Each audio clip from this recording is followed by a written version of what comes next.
Hello guys, Shri Swami Samarth सगळ्यांना. तर आपली लाईफ यशमा या चॅनलला सगळ्यांनी सबस्क्राईब करायला विसरायचं नाहीये.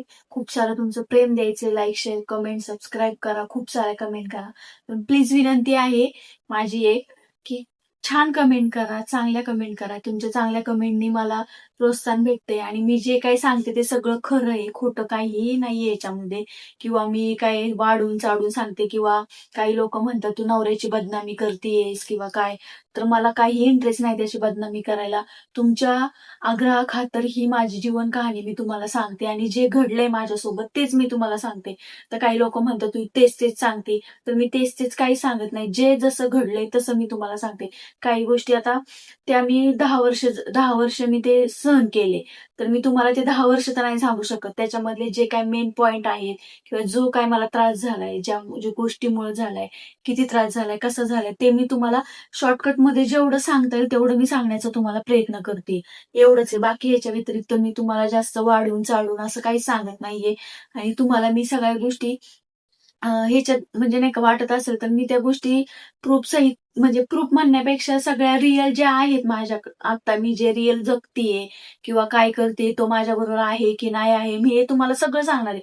पण माझं म्हणणे कसं आहे की बाबा, आता मी जी काही कहाणी सांगायला तुम्हाला सुरुवात केली, तर ती स्टेप बाय स्टेप, म्हणजे जसं मी जगले किंवा जसं माझ्या आयुष्यात घडले तसं सांगितलं तर ते तुम्हाला पण समजेल आणि मला पण सांगायला व्यवस्थित वाटेल.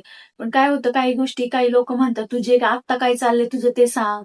पण मग त्याच्यामध्ये काय होईल, मी जे कहाणी तुम्हाला आतापर्यंत आपले काही 10, 12, 9, 10 पार्ट झालेले आहेत, त्याच्यामध्ये जे काही सांगितले आणि इथून पुढचं जे मी आत्ता जे रिअल, म्हणजे जे पास्ट ह्याच्यात प्रेझेंटमध्ये जे काही मी जगते वर्तमानमध्ये, तर ते तुम्हाला मी सांगितलं, तर त्या गोष्टीचा आणि ह्या गोष्टीचा तुम्हाला लिंक लागणार नाही किंवा कन्फ्युजन होणार. मग बघण्याचा तुम्हाला बघायला पण वेगळं वाटेल. म्हणून मी काही गोष्टी सगळ्या, म्हणजे ज्या काही गोष्टी माझ्या आयुष्यामध्ये घडल्या किंवा घडून गेलेल्या आहेत, त्या मी तुम्हाला स्टेप बाय स्टेप, म्हणजे जसं माझ्या आयुष्यात घडले तसं मी तुम्हाला सांगते. याच्या व्यतिरिक्त मी काय वेगळं सांगणार पण नाही आणि मला सांगायचं पण नाहीये काही वेगळं.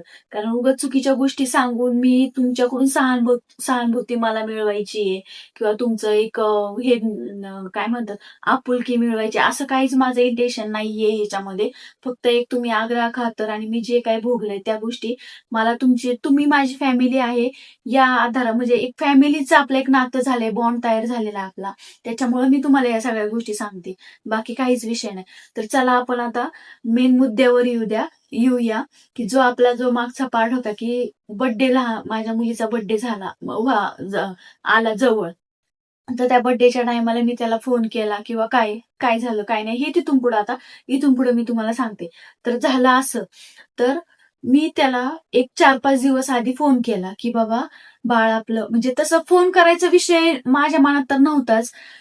माझ्या आई वडिलांचं चाललं होतं की तू फोन कर कर कर म्हणून, नाही का, पहिलाच बर्थडे परत म्हणायला नको. मी उलट म्हणायची की बाबा नको, कशाला फोन करायचा. त्यांनी ज्यावेळेस डिलिव्हरी झाली, जेव्हा बाळ झालं, जन्म झाला बाळाचा, त्यावेळेस येण्यासाठी त्यांनी 5 दिवस लावले. तर बर्थडेला आता, म्हणजे बर्थडेच्या आधी आपण त्याला फोन केला तर तो बर्थडेला येईलच का, किंवा काय होईल पुढं, परत तो आल्यावर धिंगाणे, आपण एवढा खर्च करणार, किंवा आपलं एकतर आधीच खूप टेन्शन मध्ये चाललंय. कसे थोडेफार दिवस आले, थोडेफार चांगले, थोडेफार टेन्शन मध्ये बाबा. त्याच्यामध्ये आपण इकडं सगळ्या गोष्टी ऍडजस्टमेंट करून, सगळ्या गोष्टींचं स्ट्रगल करून कुठेतरी आनंदाचा दिवस एक साजरा करायचा आहे आपल्याला. आणि त्याच्यात त्यांनी जर काय माती कालवली किंवा अजून काय प्रॉब्लेम केले तर त्याचा उपयोग काय होणार. आपण एवढा दिवस जे काय गोष्टी करत होतो किंवा जे काही चाललं होतं त्याच्यामध्ये, मी माझ्या मम्मी पप्पांना हेच वारंवार समजून सांगत होते की बाबा नको त्या गोष्टी. तो आल्यानंतर खूप मनस्ताप, म्हणजे इतका मनस्ताप होतो ना, अक्षरशः मला त्याला असं, म्हणजे त्या कंडिशन मध्ये असं वाटायचं की त्याला बघितलं तरी मला असं, माझे म्हणजे असं मला खूप त्रास व्हायचा त्या गोष्टीचा, की बाबा मी का ह्या माणसाबरोबर लग्न केलं असेल, किंवा का मी या माणसाला हा मूल्य असेल, किंवा काही गोष्टी मी का त्यावेळेस नाकारल्या नाही, किंवा त्या गोष्टीचा मी का घरच्या लोकांना अतिरेक केला नाही, किंवा मला नको बाबा मला नाहीच करायचं असं तसं. म्हणजे ह्या गोष्टीचा खूप पश्चाताप व्हायचा मला. तरी पण माझ्या आईवडील म्हणायचे नाही जाऊ दे, काही गोष्टी सोडून द्यायच्या असतात, काही गोष्टी धरायच्या असतात. शेवटी आयुष्य तुझं आहे, त्याचं आहे, आणि बाळ ही दोघांचं तुमचं बाळ आहे. त्याच्यामुळे तुला तुला एक कर्तव्य म्हणून तरी तुला त्याला फोन करावा लागेल एखादा. तर तरी पण मी नाही होय नाही होय मला खूप म्हणजे हेच व्हायचं. पण तरी पण मी मनावर नंतर दगड ठेवून म्हटलं चला जाऊ दे, एक आपलं नाही का कर्तव्य म्हणून किंवा आपली एक जबाबदारी आहे की बाबा बापाला ह्या गोष्टी सांगितल्या पाहिजेत. म्हणून मी त्यासाठी त्याला 10 तारखेला बर्थडे होता, त्याच्या आधी मी 2-3 दिवस त्याला कॉल केला की बाबा 10 तारखेला बाळाचा बर्थडे, जर तुम्हाला जमलं तर तुम्ही या, असं मी त्याला सांगितलं. किंवा याच बाबा असं पण म्हटले मी त्याला. पण त्याच्यावर त्याने तिथं फोन केल्यावर सुद्धा इतकी बडबड, घाणघाण शिव्या म्हणजे जे नाही, ज्या गोष्टी बोलायच्या नाही त्या गोष्टी बोलायला लागला. बरंचसं काय काय त्याचे माझे वाद झाले त्याच्यामध्ये. तर मी तरी म्हटलं बाबा माझं कर्तव्य आहे तुला सांगायचं काम, की बाबा बर्थडे आहे, तुला यायचंय नाही यायचं हा तुझा प्रश्न प्रश्न राहिला. मी नंतर रागाच्या भरात तो फोन पण ठेवून दिला. त्याचे माझे बरेच बाचाबाची झाली, खूप भांडणं होतं, बरंच काय काय बोलणं झालं आमच्यामध्ये. भांडणं भांडणं थ्रू झालं, म्हणजे खूप काही गोष्टी तो तिकडून बोलायचा, मी इकडून बोलायचे, बरंचसं काय काय. तर मग मी माझ्या वडिलांशी आणि आईशी त्यावेळेस त्या गोष्टीसाठी भांडले, की बघा तुम्ही एवढं हे करत होते की बाबा करच फोन. मी केला तर काय झालं, उगाच विनाकारण भांडणं झाली. दुसरं काय झालं, तो तर येणार नाही हे आपल्याला 100% माहिती होतं. तरी पण आपल्याला लाज नसल्यासारखं, आपण बिनलाजे असल्यासारखं त्याला फोन करतोय. त्याला गरज आहे का आपल्या बायकोची किंवा पोरीची? आपल्यालाच का गरज आहे? मी का वारंवार माझ्या आई वडिलांना म्हणायचे की का आपल्यालाच का गरज असती दरवेळेसच, त्याला का गरज नाही, तो का आवर्जून मला फोन करत नाही, तो का आवर्जून माझी चौकशी करत नाही, तो का आवर्जून कोणत्या गोष्टीची जबाबदारी घेत नाही.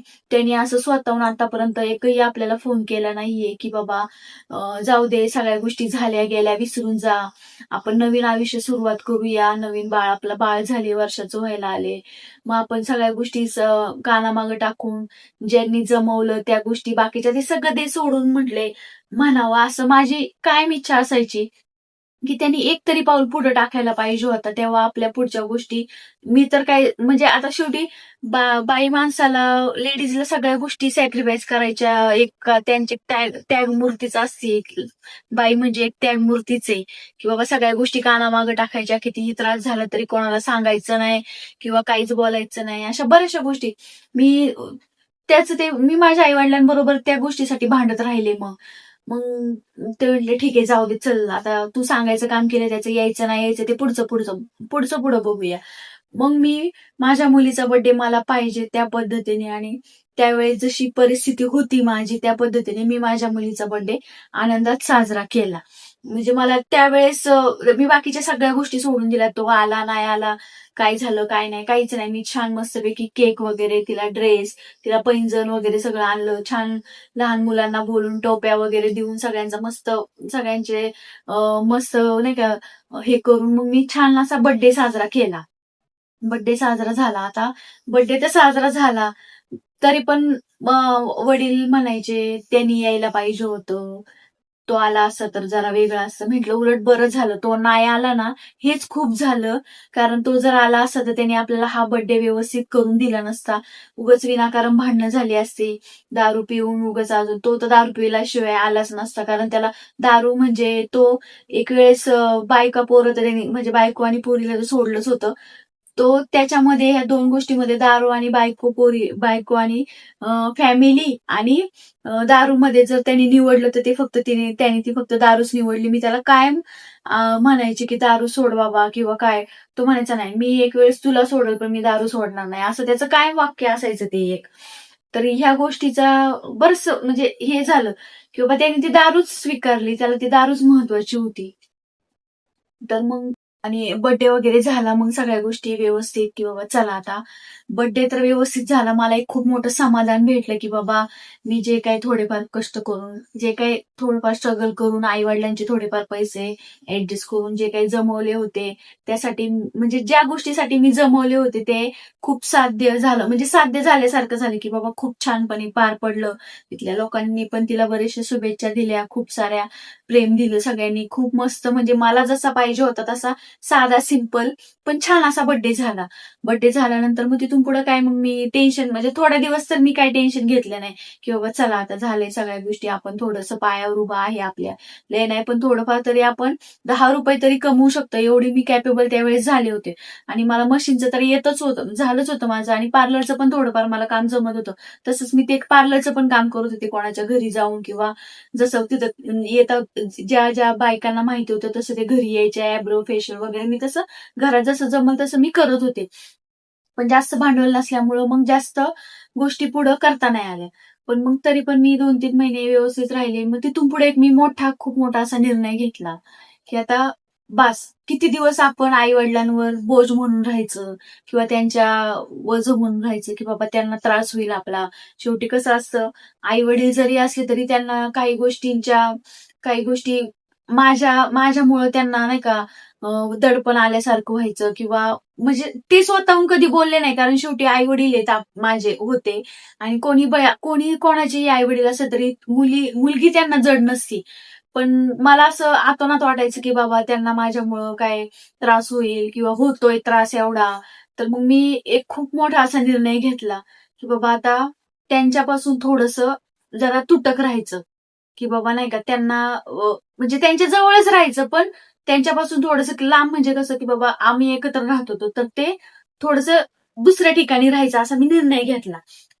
पण तो निर्णय पुढं काय कसा डिसिजन पूर्ण झाला माझा, की नाही झाला पूर्ण.